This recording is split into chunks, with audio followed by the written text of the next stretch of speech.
Guten Abend, my name is... I took German in high school, and I struggle. It's sad because I love your language, actually. So it's actually really great to be back in Düsseldorf, because sort of 2 years ago, actually, almost like to the day, I was here speaking at Mark's conference, Beyond Tellerrand. Does everybody know about Beyond Tellerrand? Yeah? Okay, good, excellent. How many of you were there? Good, a good amount of you. So this is like Atomic Design Redux. This is like the sequel. So whenever I presented 2 years ago, I sort of had this idea in a couple days to scrap together a conference talk. And so now it's really nice actually to come back and sort of validate, hopefully, a bit of what I've been working on for the last couple years, and I now actually have been working in a much different way now, and so it's sort of it's really fun to come back and say, yeah, this thing actually, what started as a crazy idea actually works now. So, for the uninitiated, anybody remember books? Any like big heavy things, right? You carry around in a backpack or something. They're heavy and they hurt you, and they consist of these things called pages, right? And they cut your fingers as you turn them, and they stick together. Awful things. I'm so incredibly glad they don't exist anymore. I'm just kidding. It's just kidding. But this notion of the page has been with us since the very first book on web design. Has been with us since the very beginning of the web, right? Tim Berners-Lee and CERN, and talking about the web of documents and linking those things together. And so the concept of the page has been very much baked into the language of the web, right? Brad, how long is the home page going to take to build? I don't know. It sort of depends on what you put on it, right? We have this website. It's a university or an enterprise, something or other, and it's thousands of pages. Okay. So this notion of the page falls apart with our new reality, right? We have smartphones, dumb phones, netbooks, notebooks, tablets, e-readers, TVs, game consoles, watches, all these other things, right? So what do? Well, we gotta sell our clients on this whole responsive thing, so we're gonna show what their web page looks like on a MacBook Pro, and an iPad, and an iPhone, and we'll tilt them slightly, right, to get the point across. Ooh, yes, sold, sign me up, right? This is nothing more than a tremendous waste of a talented person's time, right? So we we have to blow up this notion of the page, and we quite literally have to blow up our interfaces, right? And we have to ask ourselves those questions, what are our interfaces made of, right? What are the web's Lego bricks? What are the web's Subway sandwich pieces that we combine together into millions of delicious combinations, right? I've been asking myself this question because I've been running this responsive patterns resource site for a few years now, right? But this notion that we're designing systems of components rather than pages has really sort of, I think, taken root in the last few years. Where are my Foundation people at? Anybody play around with Foundation by Zerb?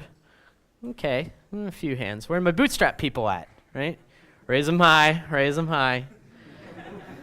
I'm not judging you. Maybe I am.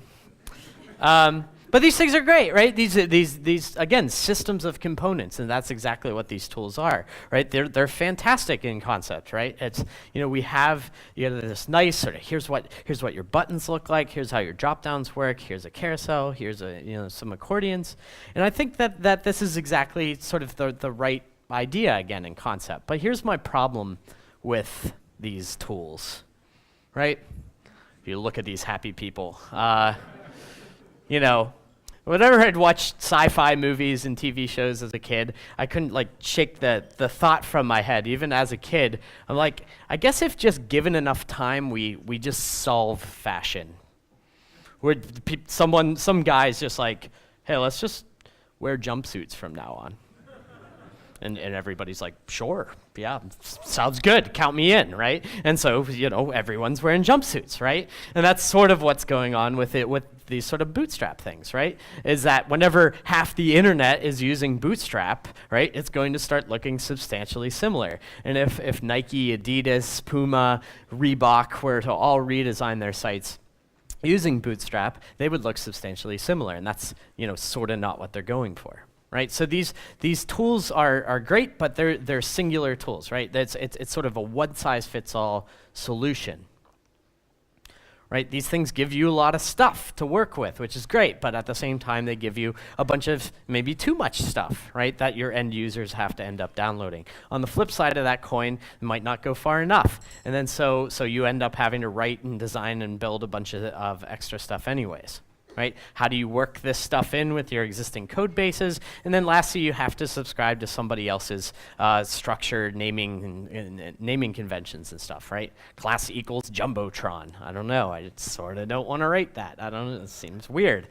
So my friend Dave Rupert, who worked on the Microsoft.com redesign out of a small agency in Texas called Paravel, talked about what they delivered to the client. And he really sort of hit on a key concept, that really what a responsive deliverables should look like are tiny bootstraps for every client. He goes on to say, they should look a lot like fully functioning Twitter bootstrap style systems, custom tailored for your client's needs.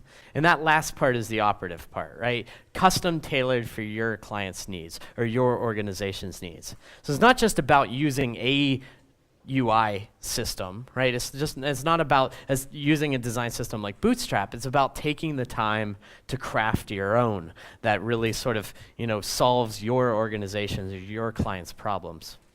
So that's what's given rise to all of these great front-end style guides, pattern libraries that have started to crop up. If you haven't read Anna Debenham's book on the topic of front-end style guides, I highly recommend it. Because in the book, she talks about the many benefits that these pattern libraries provide us, right? Promoting consistency and cohesion across the entire user interface, right?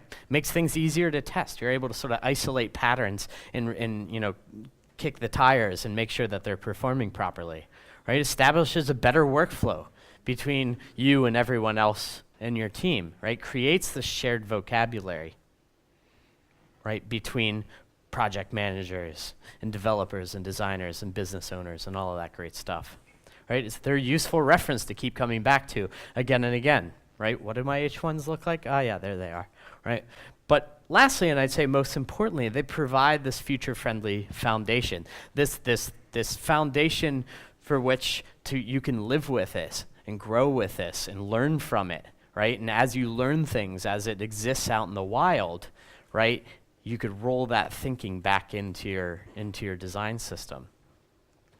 So there's a bunch of different tools out there that can actually make this happen. One's called Style Guide Boilerplate by a guy named Brett Jenkard. Another one's Pattern Primer by Jeremy Keith. Paul Robert Lloyd took that a step further with this tool called Barebones. And whenever you crack these things open, right, it's like, here's what your headers look like, here's what your paragraphs look like, here's what your small text looks like, here's what a horizontal link list looks like, here's what a vertical link list looks like, here's what our forms look like, here's what our labels look like, here's what notes about the form fields look like, right? So these tools are fantastic, and increasingly we've been seeing more and more of these things released out into the wild, which is absolutely fantastic. Code for Americas is a wonderful example. Salesforce One is absolutely gorgeous. MailChimp released their pattern library, and they're actually on their third or fourth iteration. Yelp released theirs. Made a reference to atomic design. Makes me very happy. Right? But it really all started with Starbucks. When Starbucks went responsive about 3 years ago, whenever they released their new site, they also released alongside it their style guide. And whenever you crack open the hood on this thing, you could see they have patterns like blocks 3 up, right? So here's a pretty common interface pattern that they're going to be using across their entire experience, right? And you could resize the browser. You could sort of see how that works in a sort of a responsive way. Here's a featured table or featured list with a thumbnail in a title in an excerpt, right? Pretty common pattern. They're going to be using that a bunch of different places. Here's what their data tables look like. Here's a relatively simple one that'll squish quite nicely on the small screens, and then here's a more complicated one, and how's that going to react on small screens, right? So I love these. I think that absolutely this is the way we need to be approaching our design and development projects in this day and age and beyond. Love it so much, we actually even made a site. There's a site called styleguides.io. Along with Anna Debenham, we've been sort of populating this thing, and it's open source, so if you have a pattern library you want to share on this, an example, a tool, or anything like that, feel free to contribute it. We even have a Style Guides podcast, which is sort of fun. So for as great as these pattern libraries are, here's the hard thing, right? They actually take time to make. And I don't know about you, but I don't go into work every day going, wonder what I'm going to do today. I don't know, maybe I'll make a pattern library. I don't know. Like, we're always under the gun, right? We have deadlines. People are like, ship it. It needs to be done yesterday, right? So we're under a lot of stress, right, already to get things out the door. So that could be really challenging, especially whenever we treat these things as auxiliary projects, right? We treat them as something other than component pieces of the final project themselves. Very often these things are too abstract, and they don't show how these patterns get used in the actual interface, right? How does blocks 3 up get used? What pages are making use of that pattern, right? Very often they're only seen as a designer or developer tool, right? Sometimes they're like a best kept secret, right, that the developers hoard to themselves. Very often they're only created after a project launches, right? And you sort of go in after the fact and cherry pick patterns. And very often they only serve present use cases, right? Your organization might not do a lot of work with video right now, but maybe in the future you do. Wouldn't it be great to already have that sort of Lego brick in your pattern library? And then the last thing, and this is the thing I really latched onto, was that I feel that for as great as all of these style guides released out into the wild have been, I feel like, and I felt, and I still sort of feel this way, that a lot of them are just sort of lacking a clear methodology for how they're actually constructing this stuff. It's sort of like this loose spray of modules or loose spray of components that are sort of loosely categorized. So that's what sort of getting a phone call right now. I'm not picking that up. That's going to cost me money. So that's what's led me down this road to what I'm now calling atomic design. I'll let this slide soak in for a second because it's sort of weird. But I kept coming back. I was looking for parallels, in other fields for interface design. And I kept coming back to my high school chemistry class, who was taught by this big burly guy who looked like the actor Wilford Brimley. So that's why he's there. But he's a big, intimidating guy, and he forced us to do all of these sort of chemical equations, right? How you combine atoms together to form different molecules and chemical compounds. So I kept coming back to this, and in nature, right, atoms have their own unique properties, right? They're the basic building blocks of all matter, right? They can't be broken down any further without losing their meaning, and they combine together to form molecules. And whenever these things combine together, they take on their own unique properties, right?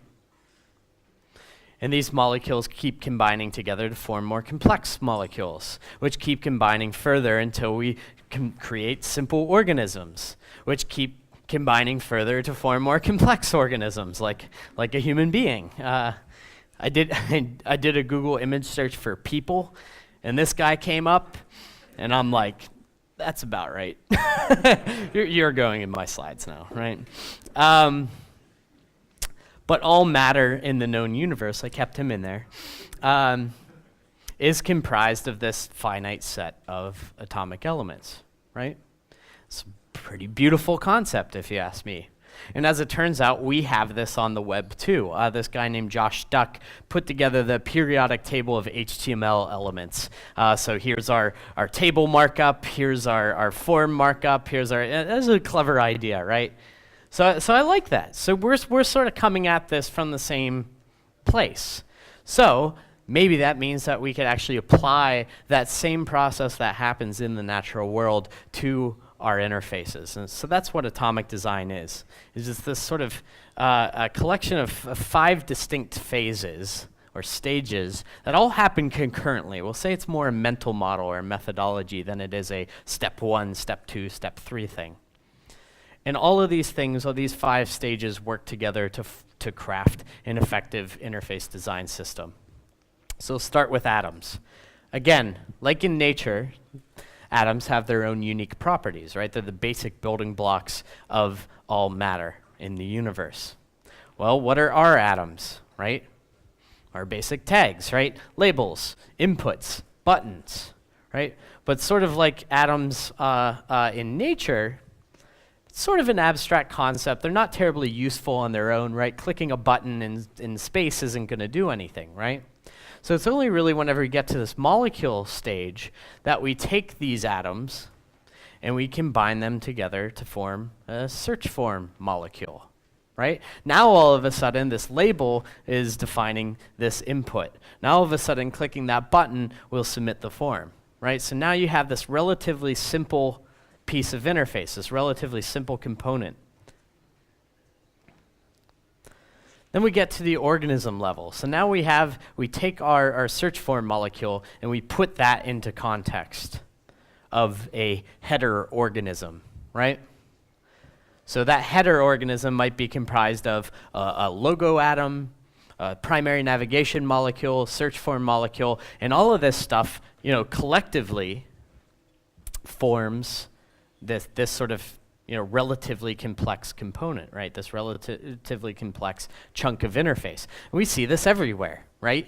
Go to literally any website and you're going to see, right, a bunch of headers, right? These sort of relatively complex chunks of interface. And they might be composed of disparate elements like an image, a form, a list, and things like that, or it might be like a tweet list organism that's comprised of the same tweet molecule repeated over and over and over and over again, right? So now we get to the template level. So what we do here is we take these relatively complex components, these organisms, and put them into something that resembles a web page, right? The big thing here is what we're focusing on is not necessarily like the final outcome of the experience, but really sort of the underlying content skeleton. Mark Bolton had this really great post about sort of in defense of lorem ipsum and placeholder content and stuff. And what he's saying is that, it's sort of impossible to design experiences without knowing not necessarily what the final content is, are going to be, right? What those final images or texts or whatever are going to be. But you just need to know what that underlying content structure is, right? So that's what the template level does, is sort of defines that structure. What are those image sizes? What are those character lengths?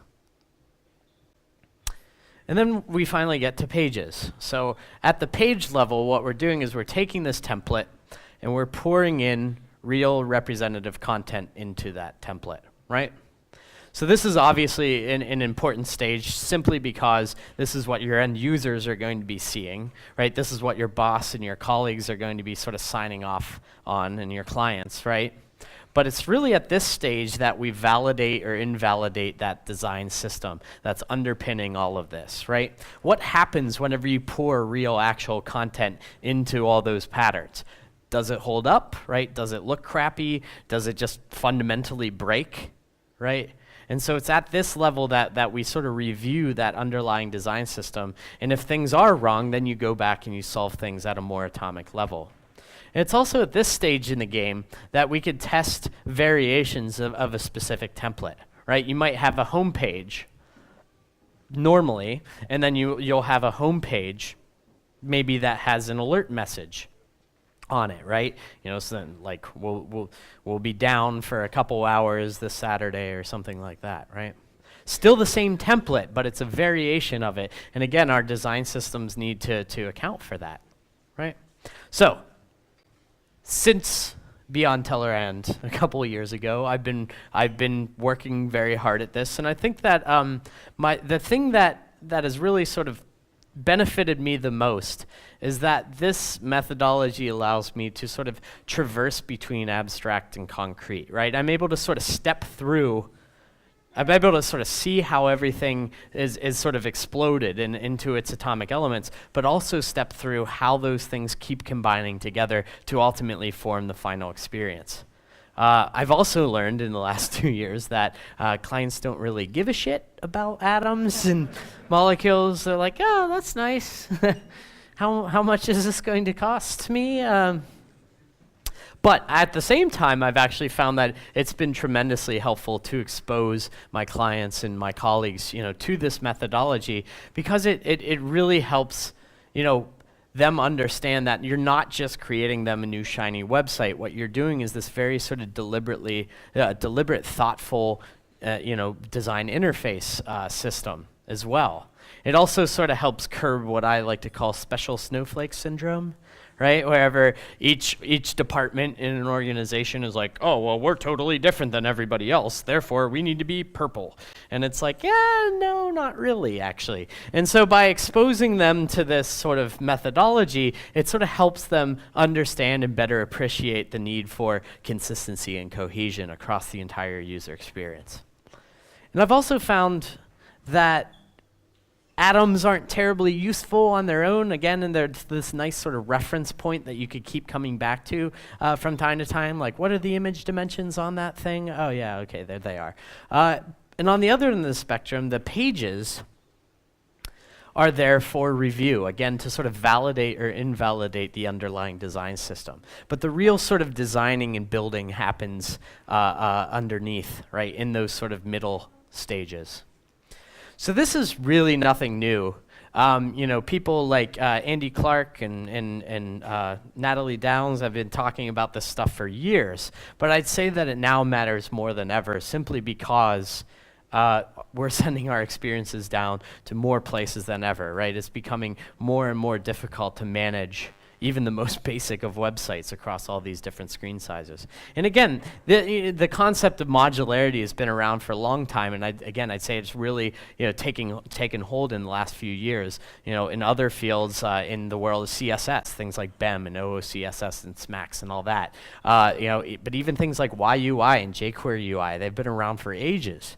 But again, it just sort of matters more now, and I'd say that atomic design as sort of a methodology does a couple things that I haven't seen before, and that's sort of make a distinction between relatively simple components and relatively complex components, right? So between molecules and organisms, and also draw a clear line between sort of templates and pages. So that is the atomic design philosophy, the methodology, whatever you want to call it. In order to actually make this stuff happen, created a tool called Pattern Lab, along with a guy named Dave Olsen back in the States. He works at West Virginia University. So what Pattern Lab is it's a design system builder. It's basically how we're stitching together these atoms, molecules, organisms, templates, and pages, right? From the geeky side of things, it's a static site generator, lives on your computer, runs PHP, mostly just as an engine. That's sort of neither here nor there, mostly just to stitch this stuff together. It's, you know, the end goal of Pattern Lab is to, you know, be left with not just your final production level front end code or whatever it is you want to create, but also leave behind the interface design system with it. Gives some patterns to get started with, and also includes some other tools to sort of help with this as well. What Pattern Lab isn't, though, is it's not Bootstrap, right? It's not Foundation by Zurb. right? You still have to do the work yourself, right? You still have to do all the designing and building and coding and all of that good stuff, right? It's not going to give you the answers. It's just more there to sort of help you stitch everything together. It's not language, library, style, or workflow dependent. So if you like using Sass, cool, go for it. If you don't, that's fine too, right? If you like using jQuery, cool, that's fine. If you don't like it, that's fine too. Pattern Lab's just sort of there on another level, actually, another layer. It's not incredibly rigid. If you don't like the names, atoms, molecules, organisms, or whatever, you could kill those. That's fine. We don't, I'll be a little sad, but I'll get over it. And it's also not just a pattern library, but it's also not like sort of a replacement for your CMS or anything. It sort of exists in this sort of weird in-between stage, right? Because it's more than just the pattern library, but it's also not a replacement for Jekyll or WordPress or some other thing. You're not going to launch your site on it. So this is what it looks like. Looks like shit. That is intentional. Again, we're really trying to drive home this idea that we're not trying to give you the solution, right? The idea is that you still have to you and your team still have to do a lot of work to make this thing useful for yourself, right? But what Pattern Lab does give you is it gives you a little bit of navigation that you can sort of traverse between all the different patterns that you're establishing. So sort of start with the atoms, right? So what we do sort of provide out of the gate is, things like, here's the color swatches, right? This very elemental aspect of an experience, right? Here's what our font stacks are. Again, another sort of elemental, atomic element of the user experience. But even things like animations, right? Animations are these sort of invisible interactions that happen on a site, and those should be consistent across the board as well. So what we're doing is, trying to surface that stuff, right? But also headings, paragraphs, block quotes, inline text elements, horizontal rows, bulleted lists, logos, different image types, hero images, square images, avatars, icon fonts, spinners, fav icons, different sort of, inputs and so on and so forth, right? Buttons and tables. But again, the idea is that, you take what you need, you add what you need, you subtract what you don't. It's sort of a blank canvas, right? So then we get into the molecule stage. So last year I had the good fortune of working on a redesign of Time Inc., the big magazine publishing company, a new website for them. And so this was one of the molecules that we designed for their new site. So you can see, pretty basic pattern, right? Here's a heading, here's an excerpt, here's a timestamp. We're going to be using that a bunch of different places. Here's another example, right? Here's a thumbnail image, here's a headline, here's an excerpt. Again, pretty common pattern. We're going to be using this a bunch of different places. How we're actually doing this, though, is actually using a templating language called Mustache, which is nice and sort of language agnostic and stuff. So in order to create this thing, whenever we pop open the hood of this, right, we have a little bit of markup. If you're not a coder, I apologize. Please don't throw up. It's not that bad. And we have these orange bits here are the mustache code, right? So the URL is going to be dynamic, the headline's dynamic, and the excerpt is dynamic. But what's really important here is this little greater than sign, right? That's an include. So what I'm doing is I'm saying, right, I want to include an atom I'm calling thumb, right? Which gives us that 400 by 300 image, right? So basically it'll suck in that 400 by 300 image, and now collectively, all of that stuff can be included elsewhere as its own little include, right? So then we get to the organism level. So this is an example of one of our sort of organisms for Time Inc., right? It's the masthead, right? The header. Whenever we crack open the hood of that, you've got some header markup, and then all I'm doing is I'm including the logo atom, the primary navigation molecule, and the search form molecule, right? And again, collectively, I can include that into even bigger pieces, right? So you sort of see where I'm going with this. It's like sort of like Russian nesting dolls, right? Like the little things are included in the bigger things, which are included in the even bigger things, right? So then we get to the template level. So this is what our template, homepage template looked like for Time Inc.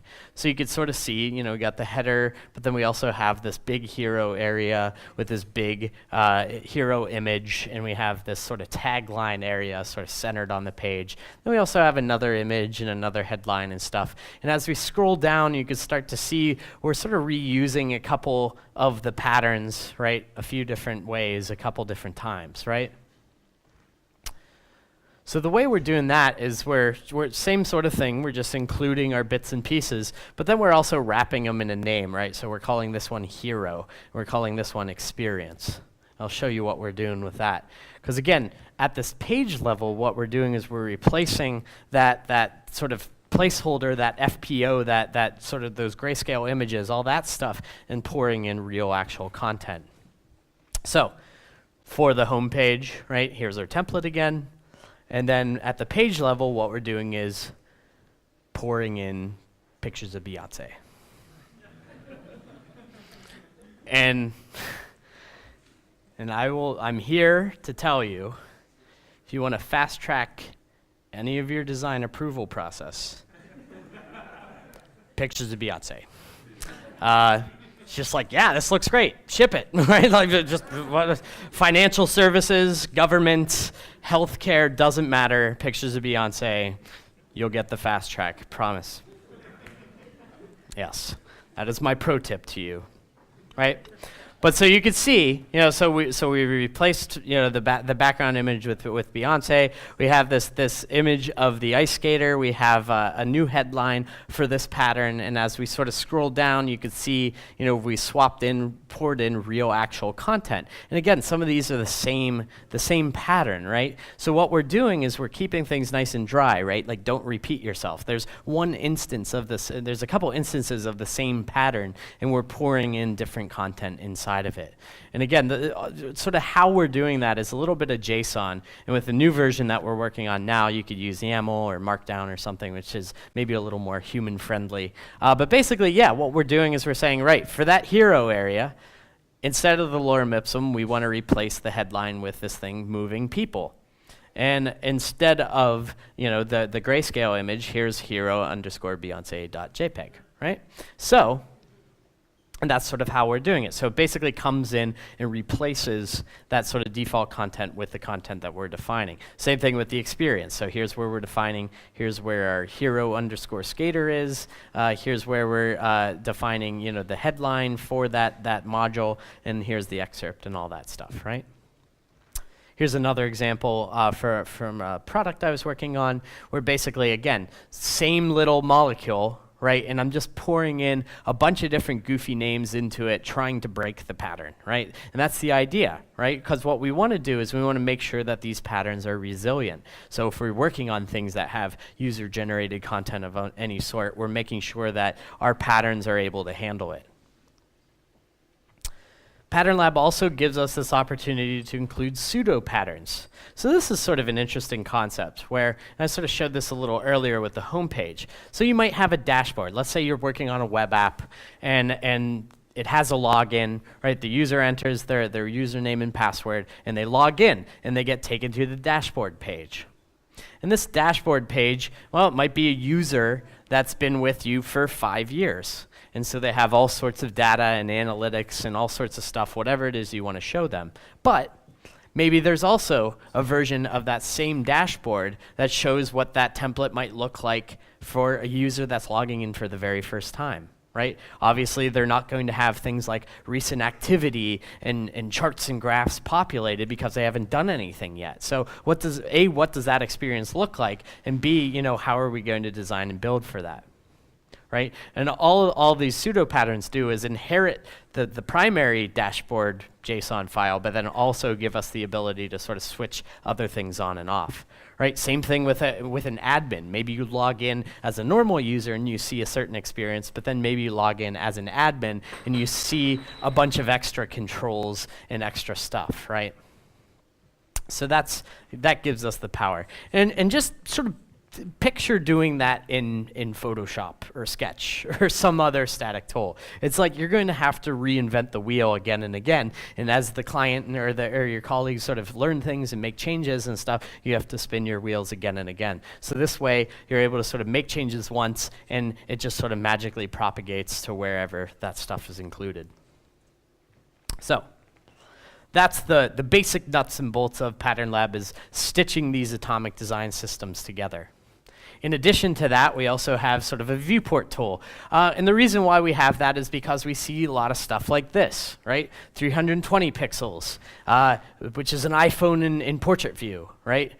480 pixels, an iPhone 4 in landscape view, right? 768 pixels, an iPad in portrait view, right? 1024 pixels, an iPad in landscape view or a desktop browser.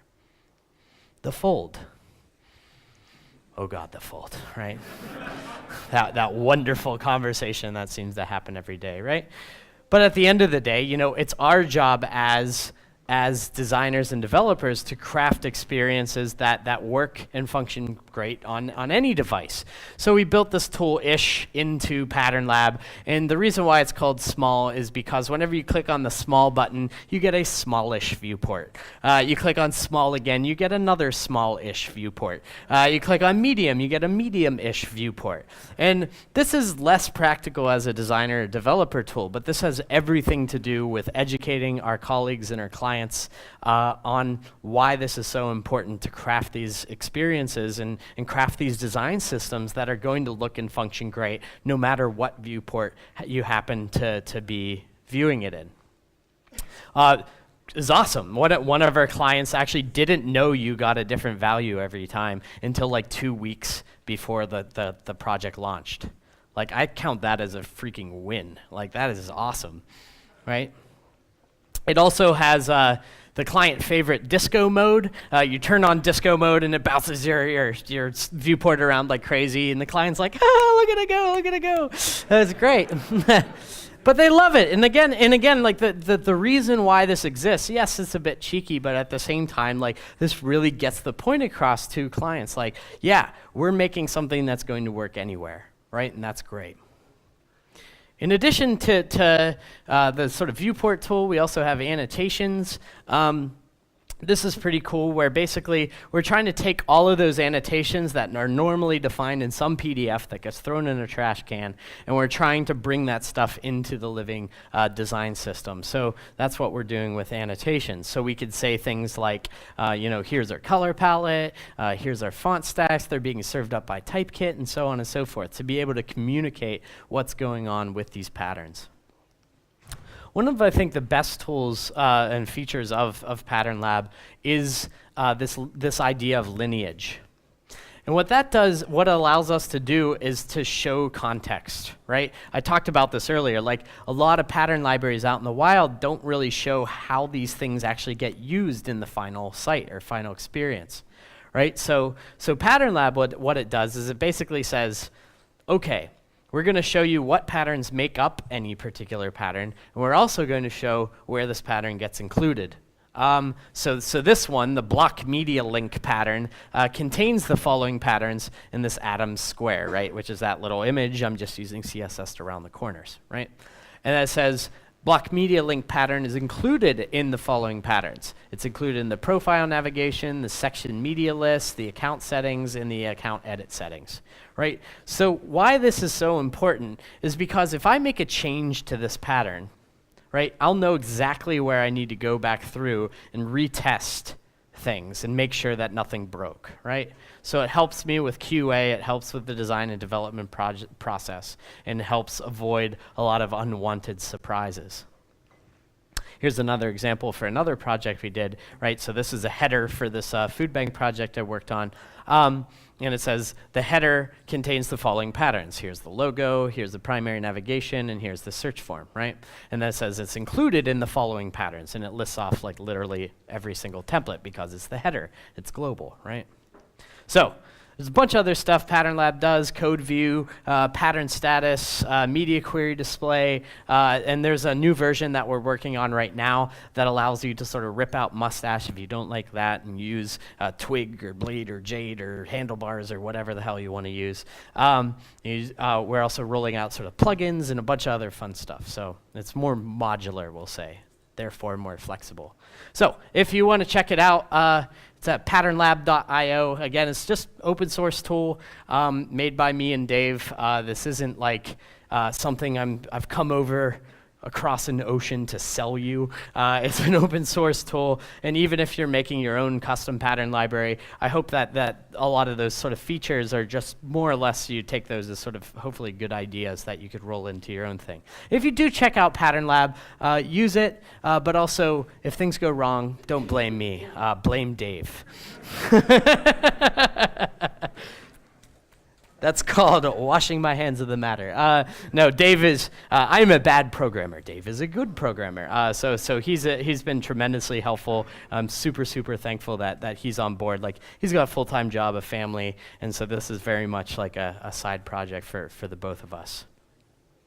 So, how you guys doing? Are you all right? You good? Wow, you guys are really not doing okay. You guys okay? Good? All right. Just checking. Or are you that drunk? I mean, like, this is a lot of beer over there. Yeah. Okay. So I threw this question out here a while ago. Basically said, what's the hardest part about responsive web design, right? Is it responsive images, right? Is it media queries? Is it SaaS architecture? Or is it the people, right? Is it updating your process, your workflow, convincing your clients, convincing your colleagues, right? Just overwhelmingly, people are like, yeah, it's the people, right? Mark Bolton has this great line. He says, the design process is weird and complicated because it involves people who are weird and complicated. And that rings pretty true for me. So I had the good fortune, again, since I've last been to Dusseldorf, I've been really fortunate to work on a couple projects to really try to focus on updating our process and really bring this stuff to light. One of the projects was a mobile responsive site for Entertainment Weekly, which is an entertainment publication back in the States. Another one is for TechCrunch, which is a technology blog back in the States owned by AOL. And then the third one that I've already sort of alluded to is this Time Inc. redesign. So, our process is really, we spend a lot of time focusing on our process and workflow, and so I'm just going to sort of step through how we actually went about these projects to launch what I think are pretty good responsive websites. So the first thing we had to do is really reset people's expectations. Does this look familiar to anybody? Right? Let's review the website design, right? Bill's gonna go to the printer and print out a copy for everybody, right? Sort of awkwardly make small talk and until Bill gets back, and he passes a copy around to everybody. You get out your red pens and you draw on the margin, right? This is about the furthest thing from actually interacting with the website as you can get. So Dan Mall, who's the visual designer who I had a great fortune of working with on the TechCrunch project, he says, as an industry, we have this tendency to sell websites like paintings, when instead, we should be selling beautiful and easy access to content agnostic of device, screen size, or context. This is beautifully stated, I think. And I think the biggest impediment to that is that we have this old, antiquated waterfall process that's really getting in the way of doing good work. Right? So this might look familiar to you. This is certainly the story of my career, right? Where at the beginning of a process, normally, UX designer, information architect, or whatever the hell you want to call them, right? They do a bunch of work, right? They crank out some 200 or 300 page PDF, right? And we put that in front of the clients and we're like, what do you think? And they're like, looks pretty good, sure, yeah. And then it's like, all right. And then we pass that off to the visual designers. And the visual designers takes that 300-page PDF, and they color in the lines, and they apply color and typography and texture and make it look beautiful. We put it in front of the client, we're like, what do you think? And they're like, yeah, that's pretty good. Yeah, I like it. It's good, but can we do a little something? And you're like, yeah, no problem, no problem. And then we go back and we're like, blah, blah, blah, blah. And then we come back to the client and they're like, what do you think? And they're like, yeah, that's good. It's good. I like this, but yeah, could we do a little bit of sure. Go over, and it's like, what do you think? And then it's like, that's good. Yeah, I really like that one. Yeah, I sort of like what you did back in V1 about can you bring some of that in? And so this process continues until eventually homepage _ final _ V17 _ final for review _ for dev _ final all caps final V2 for Brad edits V17 final .psd. Thanks.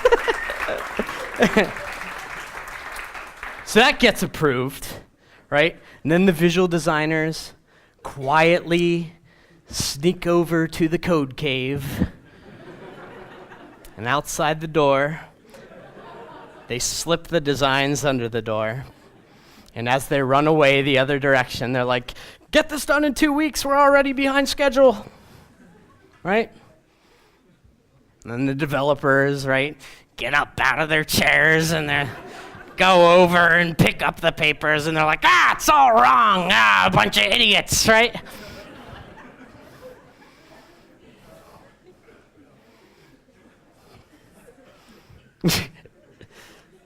You're laughing because it's true. Right? So I suffer from like a big identity crisis a lot of the times because, what I do for a living is write HTML and CSS and JavaScript poorly. And people are like, oh, what do you do, right? Former jobs and stuff. Oh, what do you do? Oh, well, I write HTML and CSS and JavaScript poorly. And they go, oh, okay, you're a coder. We'll put you over there by those Ruby folks, right? Whip us up some gems. Write us some middleware. And I'm like, I don't know about that. All right. My mom is an art teacher. I've never had a computer science class in my life. I don't really get this whole, sort of hardcore programming thing, right? I am writing HTML and CSS and presentational JavaScript, right? I am making a UI. Just like those Photoshop people, just like those wireframe people. Put me with them, right? Just out of curiosity. This is a fun exercise. First and foremost, raise your hand if you're like what we like to call unicorns, right? You do it all, you're amazing, and you're designer and developer all in one person. Wow, all right, no unicorns, like a handful of unicorns in Germany, all right. Raise your hand if designers and developers sit right side by side at your organization. Nice. Raise your hand if they're on the same floor. Raise your hand if they're on different floors, in different buildings, in different cities, in different countries, right? This is a problem, right? Because in order to do effective work in this day and age, right, we need everybody. So this process can't continue, right? In order to do good responsive work, in order to do this pattern-based design and development workflow, you need everybody working together. And it's not that everybody's going to be like guns blazing all the time and, everybody's, working hard, churning out the same amount of stuff. It does shift over time, right? So it is waterfall-ish, but not really. Right, of course at the beginning of the project, right, the person doing UX design and all this research and content strategy is going to be burning hot and creating a bunch of stuff, right? But that doesn't mean that I can't get started on my job as a front-end developer, and it certainly doesn't mean that the visual designer can't start on their job as well, right? So that's resetting people's expectations. So then we go into gather mode. So in addition to doing all the sort of user research and content strategy stuff and all that stuff that you would normally do with a project, we can also sort of gather things to establish what would ultimately become the style guide or pattern library, right? So there's a tool, Stylify Me. right? Wherever you slap in your URL and it spits back all of the color swatches and font families and stuff that are used in there. One of the previous speakers mentioned CSSstats.com, which is another fantastic tool to like get the ball rolling on your style guide, which is fantastic. Another exercise that I do that I think is tremendously helpful is what I call an interface inventory. And some of us might be familiar with the concept of a content inventory, where you go through and you sort of wade through all of your millions of pages of content. You basically say, here's what template it is, here's who owns it, and so on and so forth. So like a content inventory, an interface inventory does that, only instead of pointing out unique bits of content, we're pointing out unique design patterns. So this is my bank, who I hate with a burning passion, and you could sort of see why, right? These are just some of the buttons I've encountered, right? This is nice, learn more, right? Yeah, there's a couple different gradients, couple different arrow drop shadows and stuff, yeah. Bunch of different arrows lined up along the side. Right, so what this exercise does is you go through and you start clumping together these interface patterns, right? You go through and you look at the forms, and here's our buttons, and here's our other stuff, right? If you contrast my bank with Etsy, which runs a really tight style guide driven shop, you can see their buttons are a lot more deliberate, right? This is their entire site, right? A lot more deliberate. But even for a site like Etsy, as they go down the responsive road, it's helpful to do this interface inventory exercise, because you could clump these things together, right? These sort of like content sliders or carousels or whatever. You know, you have these sort of modules, and you could go, all right, well, maybe there's an opportunity to combine some of these, or how long are these things going to take to convert into responsive things? So it helps sort of establish that scope of work, right? So what we're doing is we're highlighting those inconsistencies, we're giving things names, we're documenting all the interface design patterns, and that helps establish the scope of work. Really helps sell this whole idea of pattern-based design and development through, because at the end of that exercise, you could put, some slides on your CEO's desk and be like, look, we have a problem. We need to do something about this. And they could look at it at a glance and go, yes, we do.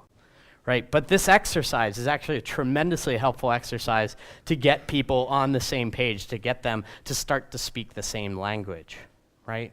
To get those developers, designers, product owners, business managers, whatever, all speaking the same language. So once we get done with gather mode, then we go into establishing direction.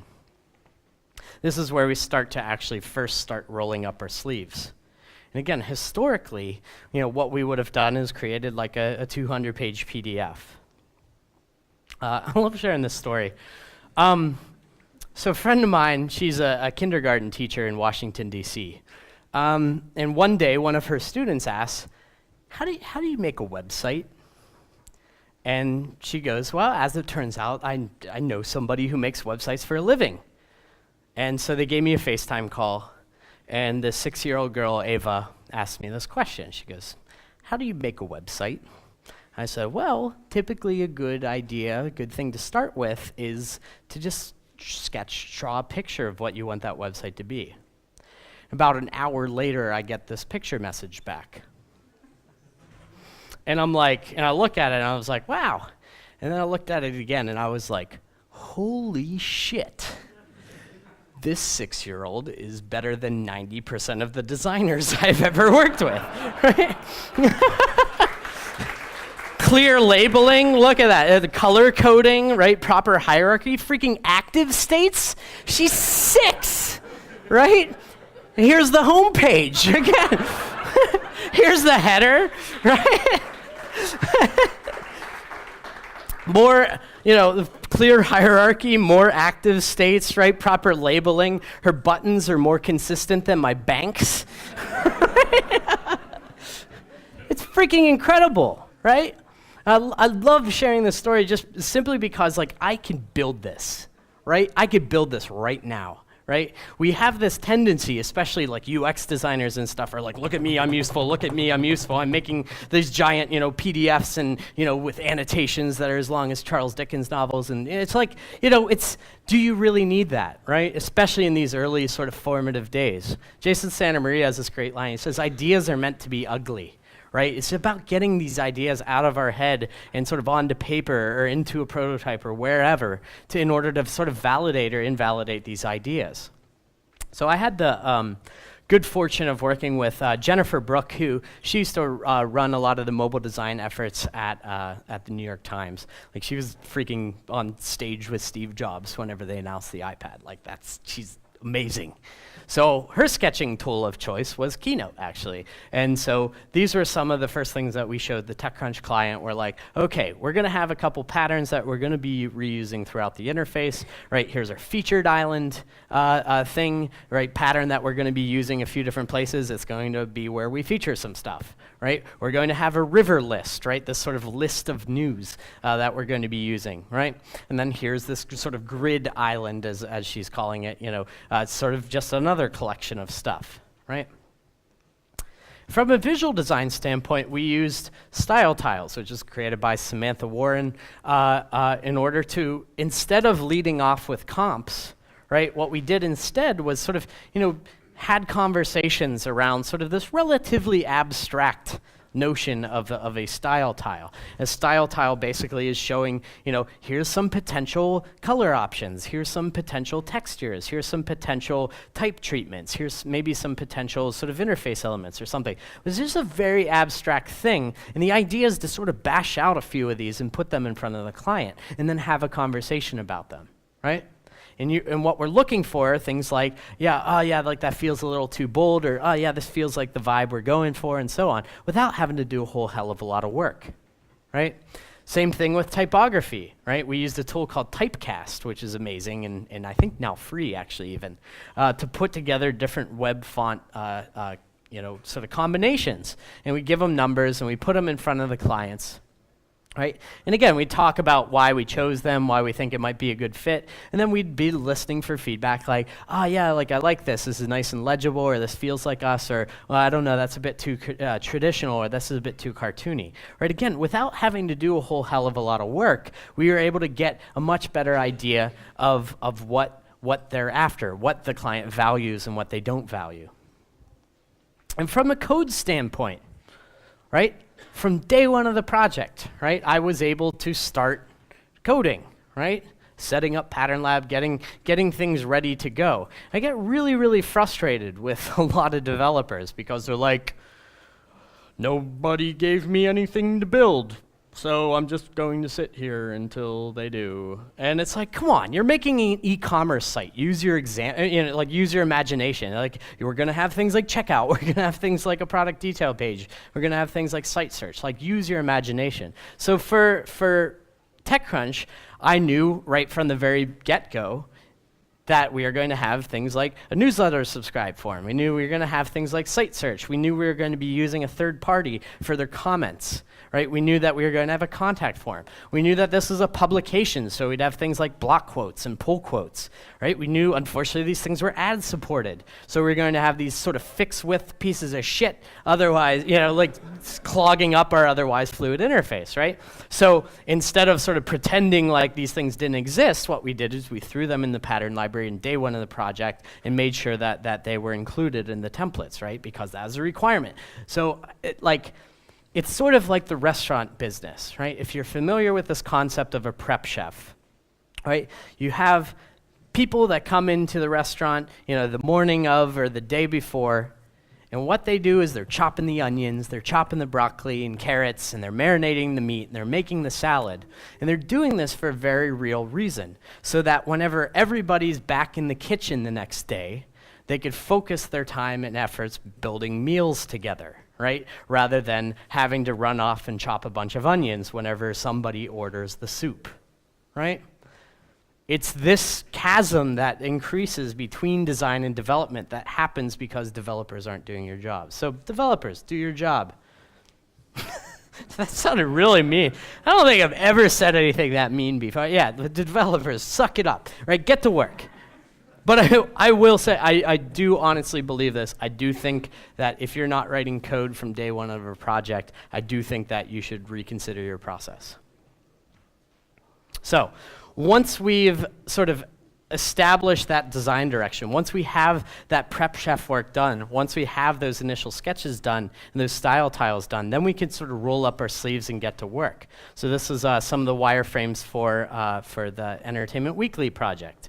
And again, it's just really lo-fi, really basic, sort of just content hierarchy. Here's what content's going on the page and in what general order. Same thing with TechCrunch, right? Where here's a home page.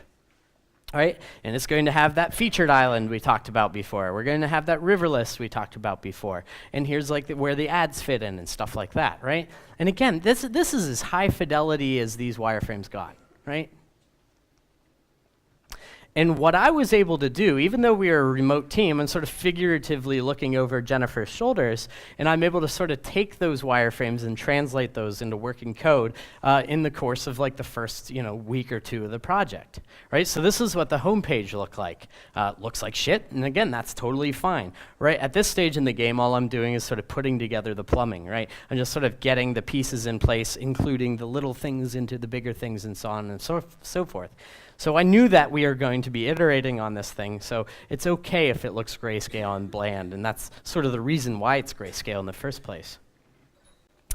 So then from a visual design standpoint, we move on to what Dan Mall calls element collages. What element collages are collections of interface elements, but again, like it's more exploratory still. This is sort of like somewhere in between style tiles and full-on comps, right? What we're doing is we're applying those style tiles to an actual interface, but we're sort of presenting it in this very collage-y way so that the clients can start to see an interface coming together. And again, it's not about this is what your site will be, it's more about, hey, are we moving in the right direction, yes or no? And it's more a conversation starter than it is about sort of ramming some stuff down people's throats. And so eventually what we would do is we'd do an element collage or some sort of micro comp almost for something like the header. Right? So this is one of the first headers that we put in front of the TechCrunch client, and we'd have a conversation about it. And they didn't like that ad was on its own level and it was pushing the rest of the stuff down, so we're like, all right, that's cool. And we had all this feedback. Meanwhile, I'm in the browser sort of adjusting things and taking that feedback and actually putting it into the real working code, right? And so over time, what we'd do is we'd iterate over this thing, and we'd sort of, eventually land on what became the final header. So then within Pattern Lab, we'd have these situations where the header would be more or less done, but the rest of the page still looks like garbage. And whenever you sort of show it in this context, it sort of looks sort of jarring, and it's like, oh my God, how would the client ever sign off on that or whatever? But they were fine with it because they're seeing that evolution unfold, right? That constant communication and collaboration between the client allowed us to sort of, show progress being made, right, and show that we're taking steps in the right direction. But eventually we do need to show, what this whole thing is going to look like put together. So it's really only at this stage in the process that we would put together actual Photoshop comps. So the client wanted to see what an article, like a featured article, looked like. So Dan went away and he created a comp for a featured article and created a few modules and stuff like this. But the big difference here is that we weren't leading with the comp, right? At this point in time, we already have a good idea of what sort of aesthetic direction they like. We already have a good idea of what our main sort of organisms are. And we are able to just sort of apply that, right? So that's how this process worked, right? It was this combination of designing and building, and Dan would create something in Photoshop, and we'd get the broad strokes down, right? We'd get sort of like the overall aesthetic direction down, but all of like the nitpicky little feedback things, right? Oh, can we move this here? Can we add a gray border around this thing? We're like, sure, we could do that, but we're going to do that in the browser. And so we'd throw it into the browser. We'd mess with that stuff. I'd get stuck. I'd talk to Dan. He'd take it, screenshot it, move it into Photoshop, and go, how about this? And I'd say, cool. And then I'd put that back in the browser. And that's just how we worked, right? What ended up happening is that a lot of the comps, a lot of that visual design work ended up never being shown to the client. It was only for my eyes, right? Because we were showing everything in the browser at that stage in the game. I think of this process a lot, sort of similar to subtractive sculpture, right? Where you might start with a big slab of rock, right? big square, and then you sort of chip away at it, and you take a first pass at it, and then you take a second pass and start to extract the shape of a human, right? And then you chip away at it further, and you chip away at it further, and you start eventually getting to a point where you could go in and start detailing the face, and detailing the arms, and detailing the legs, until finally you're done with the sculpture. Only unlike stone sculpture, we have Command Z. That's cool. Undo. All right, so to sort of articulate this is this food bank project that I worked on with my wife over the past year. And so, because it's just the two of us, we just did everything in the browser. So, this is V1, where we're basically just doing sort of very mobile-first wireframes, right? Just here's what content's going to go on the page and in what general order. Right, and we'd have a conversation with the client, and we'd say, yeah, looks good, and so on and so forth. Then we go to, stage 2 is actually start putting in some of the navigation. Stage 3 starting to work on some stuff. Stage 4, ripping out some of those FPO blocks and pouring in sort of, building real sort of prototypes of the hero area. Step 5, step 6, step 7, and then eventually this is what we launched with, right? So you just sort of see that sort of more organic evolution and iteration over a project rather than leading with comps and going from there. So is this agile? Is this, we're not working in a waterfall fashion, so what do you call this? Well, not really. I think that, it's more lowercase agile, right? It's about collaboration, it's about communication, it's about getting into the final environment faster. It's about, trying to show something rather than tell. Because I think what it really comes down to is that, collaboration and communication trump whatever the hell you want to call your process, right? Whether it's waterfall or agile or something else, lean or whatever the name of this, lean. Doesn't matter.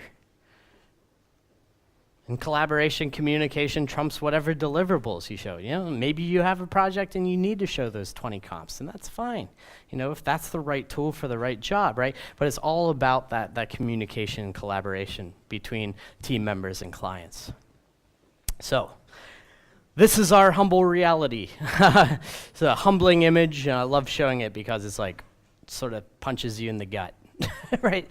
This is what our jobs entail now, everyone. And it's up to us. I love this quote from Benjamin Franklin. He says, when you're finished changing, you're finished. And I just think that that's especially true in a medium that's only 25 years old, right? Remind them of this next time you hear somebody say, well, this is how we've always done it, right?